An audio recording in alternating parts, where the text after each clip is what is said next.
हाय मित्रांनो, टिपिकल आरशूमध्ये तुमचं स्वागत आहे. आज आपण करणार आहोत भरलेली वांगी. तुम्ही बघू शकता, मी कापून अशी धुवून ठेवलेली होती वाटीमध्ये, काटे वगैरे काढून घेतली.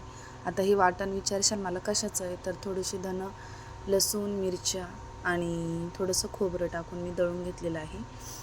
लाल तिखट टाकलेली नाही आहेत. तर आता मी टाकते आपली घरची लाल मिरची, थोडासा एव्हरेस्ट, हळद, मसाला. इतकं असं आपल्या लागल इतकं तिखट टाकायचं आहे. आणि मी हे वांगं पहिल्यांदा करत आहे. मला असं वाटतं छानच होईल माझ्याकडून ते. बघू चला. हे वांगं आता मस्त असं वाटण हे पाणी टाकून थोडंसं मिक्स करून घ्यायचं आहे. 5 मिनटं ते भिजत ठेवायचं आहे. चवीपुरतं मीठ टाकलेलं आहे. आता ते सर्व मिश्रण एकत्र करून एकजीव करून घ्यायचं आहे. थोडंसं पाणी टाकून, पाणीच टाका, तेल नाही टाकायचं आहे, जेणेकरून ते वांगं आतील साईडला चिटकून बसेल मसाला त्याचा वांग्याच्या भाजीला. हे बघा, मस्त असं 5 मिनटं मी भिजवून ठेवलं. आता आपण ते वांगी भरणार आहोत.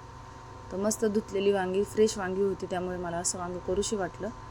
मी काय कोणाचं बघून कॉफी वगैरे केली नाही, माझ्या मनाने मी हे रेसिपी तयार केलेली आहे.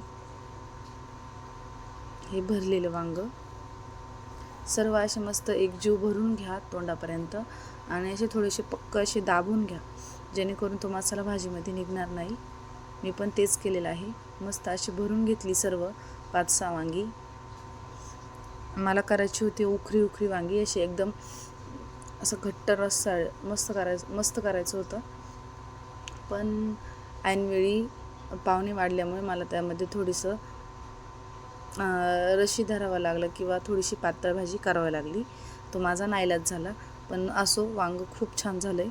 तुम्ही खाऊन करून बघा एकदा. मी पण पहिल्यांदाच केलं होतं. वांगं आमच्या घरात कोणाला एवढं इतकंसं आवडत नाही, माझ्या मुलींना पण आवडत नाही. पण मी आज त्यांना सांगितलं मी वेगळ्या पद्धतीने केलं, तुम्ही ट्राय करा. त्यांना पण खूप आवडलं. तुम्ही पण असंच लहान मुलांना त्यांच्या चवीनुसार, आवडीनुसार खाऊ घाला. तर कसं वाटलं? आणि टिपिकल आरचूचा व्लॉग भरपूर दिवसांनी पडला, त्यामुळे मी सगळ्यांची माफी मागते. आणि प्लीज मला सपोर्ट करा, लाईक करा, शेअर करा. आणि इथून पुढं मी कंटिन्यू रेसिपी टाकण्याचा पुरेपूर प्रयत्न करणार आहेत. तर प्लीज मला पण समजून घ्या. हे बघा, हे आपली भरलेली वांगी. तर आता आपण थोडासा मसाला उरलेला होता, तो आपण आता परतून घेणार आहोत कढईमध्ये. इतकासा मसाला उरलेला आहे तेवढे वांगे भरून. तो मी आता मस्त असा परतून घेते. मिरची वगैरे मी परत टाकणार नाही आहे, कारण आपण मसाल्याला मिरची टाकलेली होती भरलेल्या याला. शेंगदाण्याचा कूट असल्यामुळे थोडंसं जाडसर मसाला दिसतो, पण खाण्यासाठी खूप चविष्ट आहे. तर मस्त अलगद एक वांगे ठेवायचे आहे.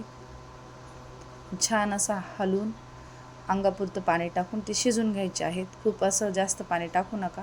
वाफ दडपून बारीक गॅसवर शिजून घ्या. हे बघा,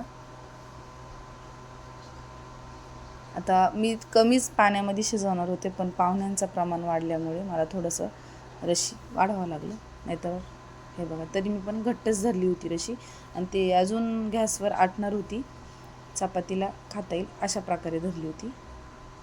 पण खूप छान झाली. याच्यापेक्षा तुम्ही ड्राय करू शकता,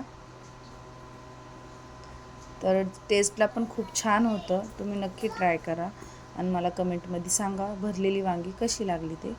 बाय बाय मित्रांनो.